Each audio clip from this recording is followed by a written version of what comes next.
Hello everyone and welcome to today's video. So the next item on the menu is the log file, and the log file is very simple. It gives a detailed account of whatever you are doing with Ansible Navigator. So as you can see, it explains here, review the application log, as simple as that. So we can just do log, see the logs that we have on our system, and as you can see, we're skipping the logs of every activity that you've been doing.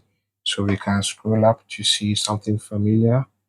So it has a log of everything. So as you can see, it keeps a log of the activities that you are performing with Ansible Navigator, something that you don't actually need to look at unless you need to troubleshoot something. For example, the issue that we have with the images.